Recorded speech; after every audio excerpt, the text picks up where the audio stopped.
إن الحمد لله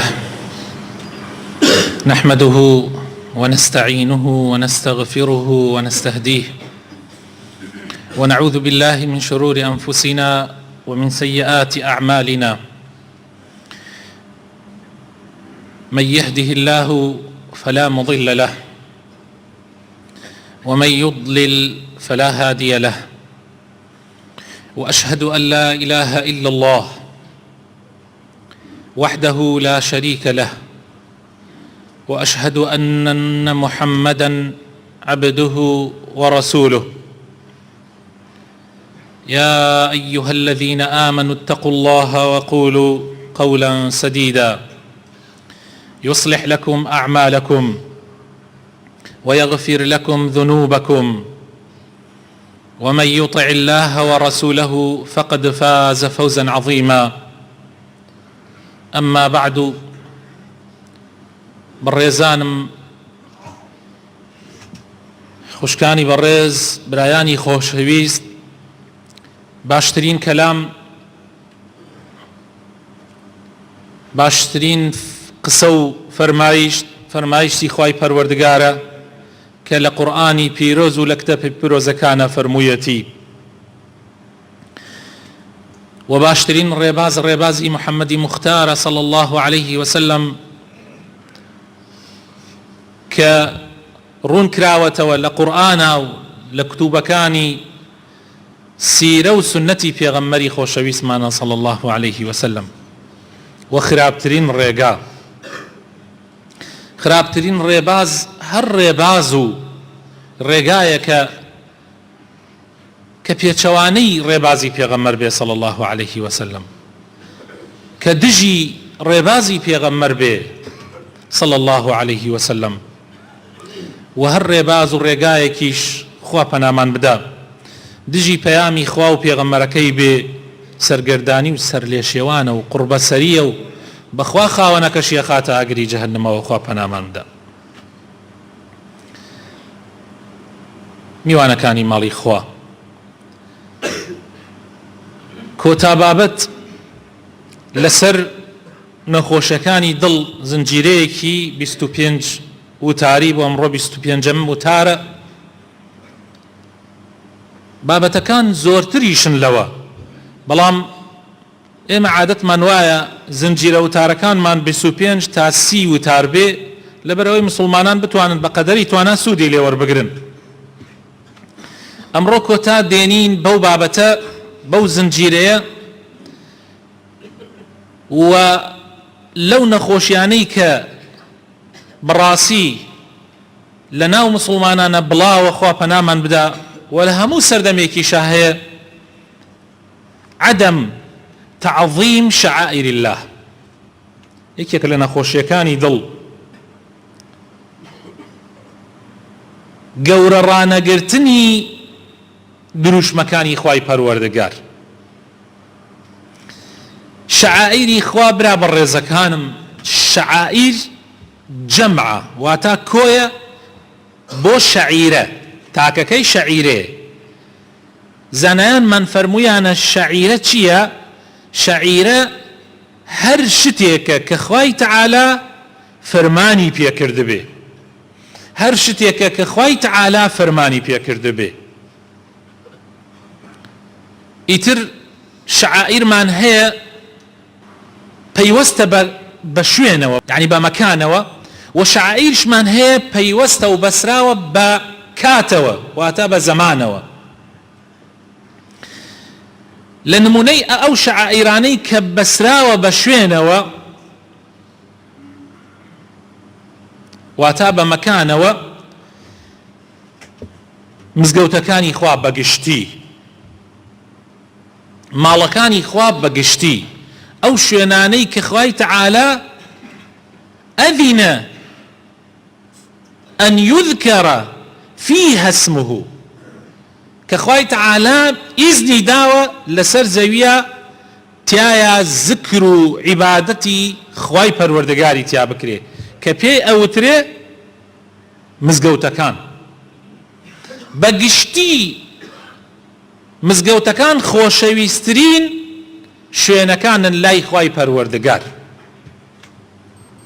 و لە ناویشیانە بە تایبەت سێ مزگەوت تایبەت کراوە، سێ مزگەوت تایبەت کراوە لە ناو هەموو مزگەوتەکانی خوایە لەسەر زەوی، سێ مزگەوت تەقدیس و پیرۆزی و شوێنێکی تایبەتیان هەیە لە لای خوای پەروەردگار و لە لای موسڵمانان.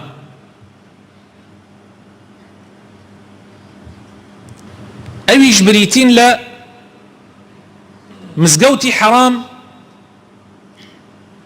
کە لە مەکەی مکەڕەمەیە کە کەعبەی لێیە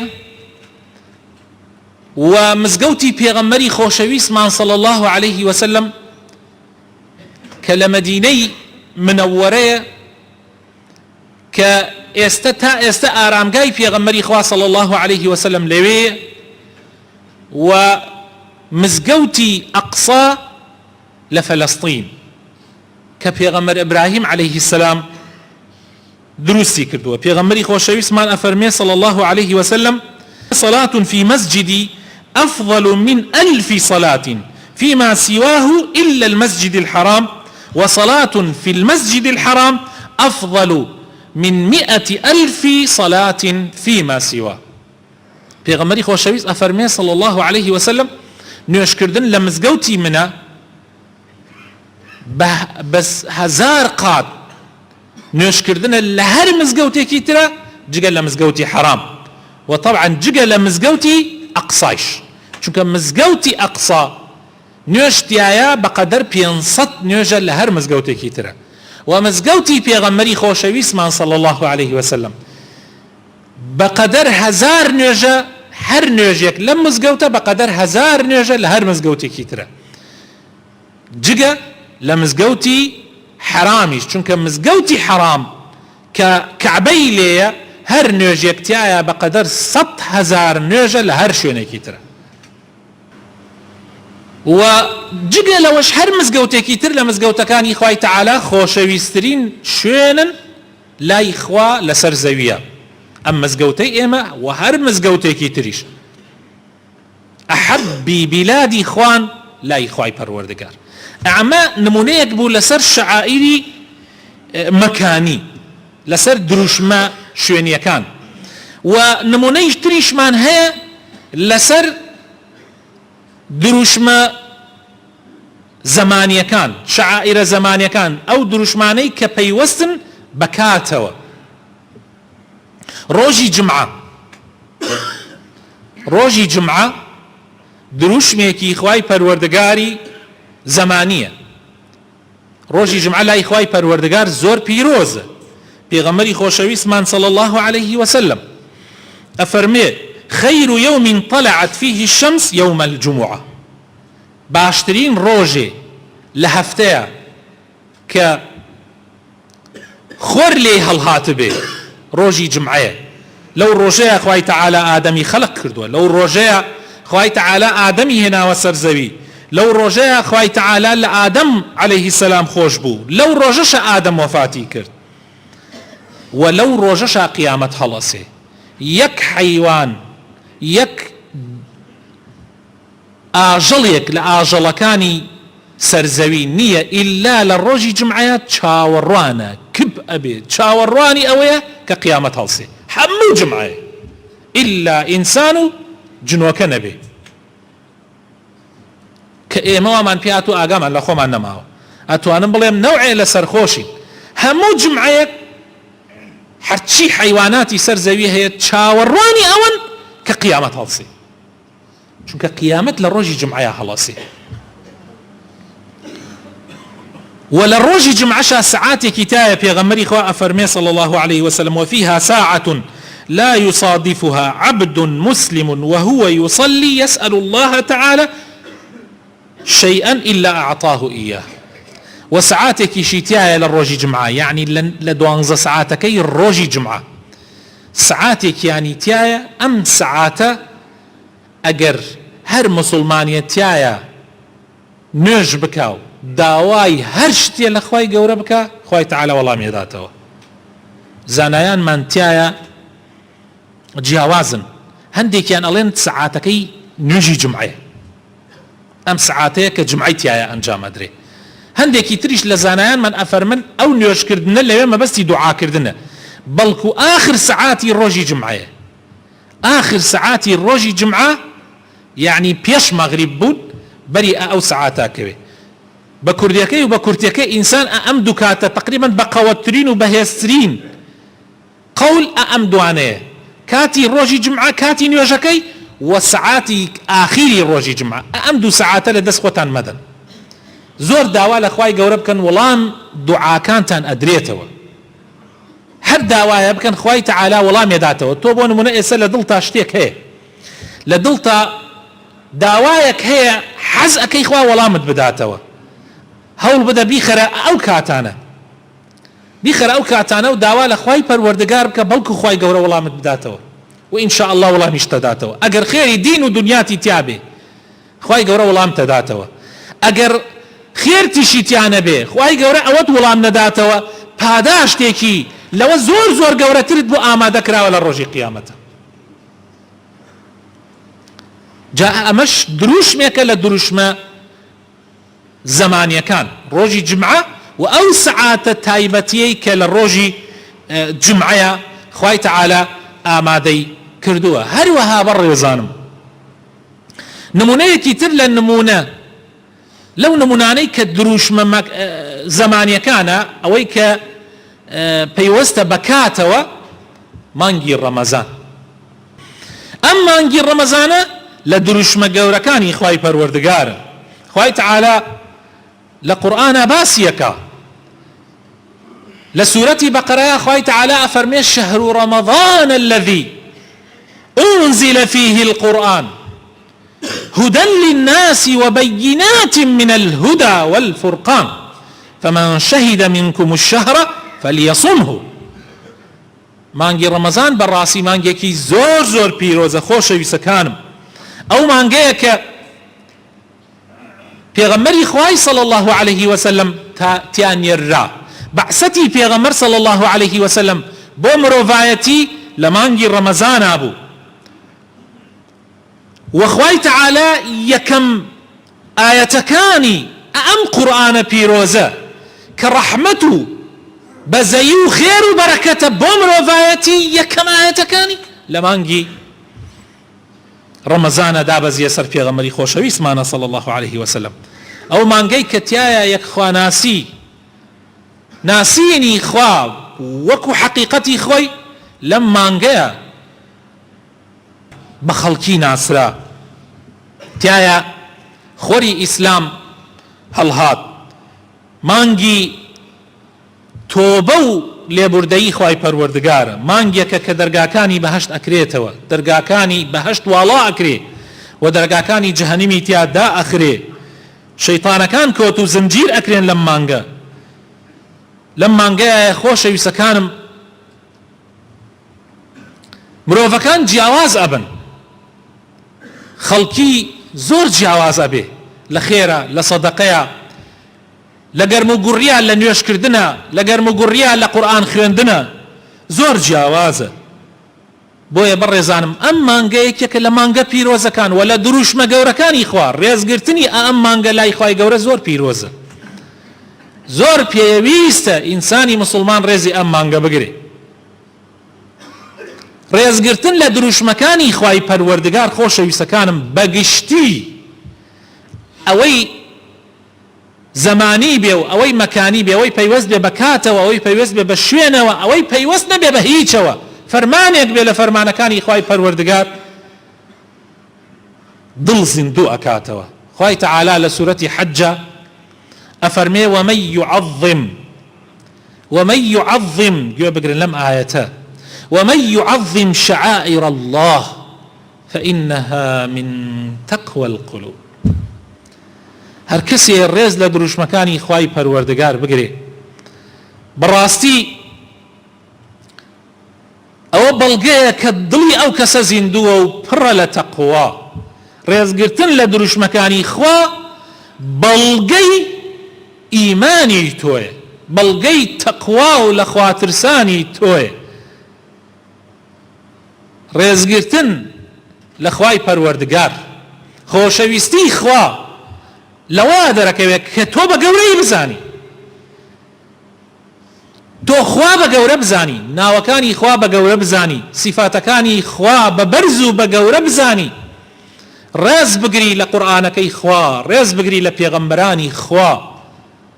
براینە پیاوێکی ساڵح هەبوو پێی ئەوترا مەشهورە لە عالەمی ئیسلامیە، پێی وتراوە ئیبراهیمی کوڕی ئەدهەم، یەکێکە لە پیاو ساڵحان، یەکێکە لەو کەسانەی کە مەشهورن لە پێشینانە کە پیاوێکی زۆر خواناس و دیندار بووە. ئەم پیاوە لە پێشە پیاوێکی تاوانبار بوو، پیاوێک بوو ڕوو لە خوا نەبوو. لە کاتی گەنجێتیە ئەم کەسە کەسێک بوو دوور لە خوا بوو، بەڵام نوری ئیمان هەر لە ناو دڵیان مابوو، ڕووناکی ئیمان هەر لە ناو دڵیان مابوو. مەرج نییە خۆشەویستەکانم ئێستا کەسێک هەندێک دوور بێ لە خواوە بەهۆی تاوان و گوناحەوە، بەڵگە بێ کە ئەو کەسە هیچ نوری خوا لە ناو دڵیان نەماوە. مەرج نییە. جاری وا هەیە خەڵکانێک هەن ئێستا کاتی ئێمە وتارە دێن ئەو بەسەر ئەو جادەیە تێپەڕێ نەهاتووە بۆ نوێژی جومعە، بەڵام نوری ئیمان لە ناو دڵیایەتی چاوەڕوانی ئەوەیە کە ئەو نورە پەرە بسێنێ، چاوەڕوانی هیدایەتی خوای پەروەردگارە. خەڵکانێکی زۆر هەن ئاوان لە کاتی خوای تەعالا دڵیان ڕووناکە کاتەوە. ئەم پیاوەش یەکێک بوو لەو کەسانەی کە ئاوا بوو، تاوانبار بوو، لە ناو تاوانی خۆیان غەرق بوو. ڕۆژێکیان ئەچێ بۆ بازاڕ، بەناو بازاڕە تێ ئەپەڕێ پارچە وەرەقەیەک، پاشە جلدێک پێستێک ئەبینێ کەوتووە، خەڵک دێ بەسەریا دێت و ئەڕوا قوڕاوی بووە دیار نییە. ئەوش ئاوە هەڵەیەکرێت تەماشاکە ناوی خوای پەروەردگار لەسەری نووسراوە ئەڵڵا.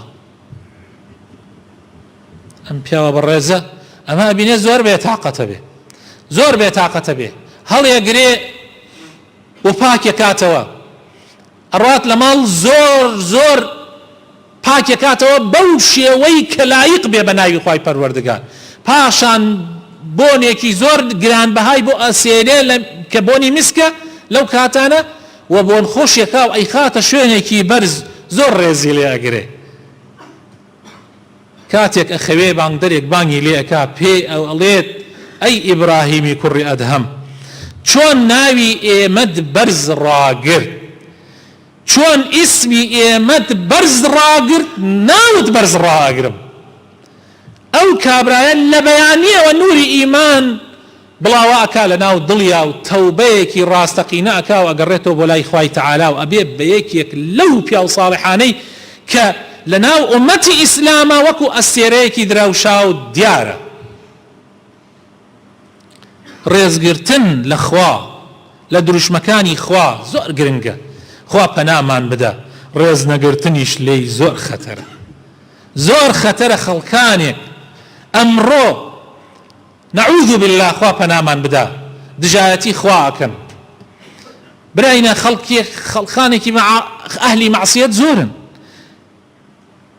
بەڵام نابێ مەعسیەت و گوناح وا بە یەکێ بکە ڕەخنە لە خوا بگرێ، ڕەخنە لە ئیشەکانی خوا بگرێ، گاڵتە بە ئیشەکانی خوا بکە، گاڵتە بە دروشمەکانی خوا بکە. زۆر خەتەرە براینە، زۆر خەتەرە. من بیرم دێ ئێمە گەنج بووین، تازە پێگەیشتو بووین، نوێژمان ناکرد، جاری وا هەبوو ئەمان کرد و تەرکمانەدا و ئەمانە لەو کاتانەی کە نوێژیشمان ناکرد. بەڵام نەعوذ بالله ئەگەر کەسێک کفرێک لە دەمی دەرچوایە، کەسێک غەڵەتێکی بکردایە بەرامبەر بەخوا، بەرامبەر بە قورئان، بەرامبەر بە پێغەمبەر، لامان زۆر گەورە بوو، لامان زۆر گەورە بوو. وامان ئەزانی هەموو دنیا خەریکە بەرە بێتە سەرمانە، ئاسمان ئێستا کەوێتە سەرمانە. ئەمەندە لە لامان خوا گەورە بوو، ئەمەندە لە لامان پێغەمبەری خوا گەورە بوو، ئەوەندە لە لامان قورئان گەورە بوو. بەڵام ئەمڕۆ بەهۆی متابعەکردنی زۆری خەڵکانێکە لە فەیسبوک بینی هەندێ منزەری بێدین و بێباوەڕەکان و ئەوانەی جورئەت ئەکەن لە بێدینیە، سەیرەکەی هەیبەتی ئەو شتانە خەریکە کزە بێ. چەند گرنگە گەنجێک کاتێک ئەبینێ بێ ئەدەبی بەرامبەر بەخوا ئەکرێ، لە پەیجێکەوە لە گروپێکەوە یەکسەر دای ئەخا، یەکسەر بلۆکێکە، حتا وەلەو ئەگەر ئەو کەسە ئەهلی مەعسیەتیش بێ، حتا وەلەو ئەگەر ئەهلی تاوان بێ، گوێ مەگرن، دوای دڵتان ئەمرێنێ. بۆیە پێغەمبەری خوا ئەفەرمێ، خوای گەورە ئەفەرمێ ومن يعظم شعائر الله فإنها من تقوى القلوب. حەزەکەی بزانم تۆ تعظیمی شعائری خواکەی تەماشای نوێژەکانت بکە. چەند یەک ئەی مسلمان چەند یەک لات نوێژ خۆشەویستە، چەند یەک لە خزمەتی نوێژابی تێر ناخۆی، چەند یەک حەزەکەی کاتی نوێژەکان بێتەوە، چەند یەک حەزەکەی جمعە زوو بێ، چەند یەک حەزەکەی نوێژی تەراویح و شەو نوێژی بێتەوە پێشەوە. چیت هەیە بەرامبەر بە زەکات؟ هەموو جارێ ئەڵێی جارێ پەلەم نییە، یا هەنیە کەس هەیە هەنیە مسلمان هەیە وەڵڵاهی جارێ مانگێکی ما دوو مانگی ما باوەڕ بکەن هەیە ساڵ بۆ ساڵەکەی تردی ئەڵێ مامۆسا حەزەکەم زەکاتەکەم بم. ئایا ئەوێ پێشوەقت جارێ کاتی نهاتێ من زەکاتەکەم بم؟ حەزەکەم بیدەم، حەزەکەم ئەو پارە خێرەکەی زیاتر بێ، هەستەکەم خەڵکانێک هەیە محتاجترن، کاتی زەکاتیشی ماوێتی. الله لەو ئیمانە، الله لەوە، الله چی لەزەتێک ئەبینێ لەو ئیمانە ئەو کەسە. ڕێزگرتنت لە مانگی ڕەمەزان خۆشەویستەکانم، خەڵکانێک هەیە هەر لە 6 مانگی ئەمێنێ بۆ مانگی ڕەمەزان، باوەڕەکەی هەنێک کەس هەیە مانگی ڕەمەزان تەواوە بێ ئەو چاوەڕوانی مانگەکەی ترە کە دێتەوە، مانگە ڕەمەزانەکەی تر کە دێتەوە دوعاکە ئەڵێ خوایە جارێکی تر بمگەێنەوە ڕەمەزان. چاوەڕوانە دڵی هالای ڕەمەزان کەئەنەه وەکو چۆن بڵێ ئەو مانگە لە لای قەدرێکی زۆر تایبەتی هەیە. خەڵکانێکیش هەیە وەکو هەندێک کەس لا حول ولا قوة إلا بالله لە فەیسبوک ئەڵێ من قینم لە سێشتە، یەکێک لەوانە ئەڵێ مانگی ڕەمەزان. لا حول ولا قوة إلا بالله. ئەو دڵە مردووە براینە، ئەو دڵە هۆشی تیان نەماوە، ئەو دڵە ئەتوانی بڵێ هیچ ڕووناکیەک مەگەر خوای پەروەردگار خۆی ڕەحمی پێ بکە. خەڵکانێکن لە مانگی ڕەمەزانە گەرم و گوڕیە دەنە قەناتە بەرەڵایەکانیان، مسەلسەلە بەرەڵایەکان، دراما بەرەڵایەکان چاوەڕوانەکەن تا مانگی ڕەمەزان دێ ئەی خەرەگەڕ. خەڵکانێک هەیە لە مانگی ڕەمەزانە گەرم و گوڕیە خەنە کافی تریاکانیانەوە، ئەو شوێنانەی کە شوێنی تلیا کێشان و شوێنی گوناحکردن و شوێنی تاوانکردن و شوێنی لە خرچەبردنی گەنجانە، لەو کافەتیریانە چی ڕوونادا؟ بەس پێم بڵێن چی ڕوونادا؟ من ئەلەم شوێنەوە باسمە کرد شاراوە بوو، ئێستا حالیەن ڕاگەیاندنەکان خۆیان باسیەکەن، هەرچی پیا و کوژ و سەر لێ شێوا و تلیا کێش و لە خەت دەرچوو پێشێلکەری یاسا هەیە هەمووی لەو شوێنانەوە پێگەن، لە نادی و لە ئەو شوێنانەوە. جا هەیە لە مانگی ڕەمەزانە گەرم و گوڕیەداتە ئەو شوێنانە، هەیە لە مانگی ڕەمەزانە بازار گرانەکە. ئاها چۆن ڕێز لە مانگی ڕەمەزانەگرێ، ها بینیتانە چۆن ڕێز لە دروشمەکانی مانگی ڕەمەزانەگرێ. ئەوەنەی مەسیحیەک، ئەوەنەی کابرایەکی غەیرە دین گەرم و گوڕ نییە بۆ دینەکەی خۆی، کابرای غەیرە دین لە مانگە پیرۆزەکانی خۆیانە، ئەلەو مانگانەی کە پیرۆزە لە لای خۆیان سەیرەکەی لەو مانگانە زۆر زۆر ڕێز لە دینەکەی ئەگرێ. شت بەلاشەکە، هەر شت بەلاشەکە، یان بە سعری خۆی ئەیفرۆشێ یان کەمترین خازانجە خاتە سەری.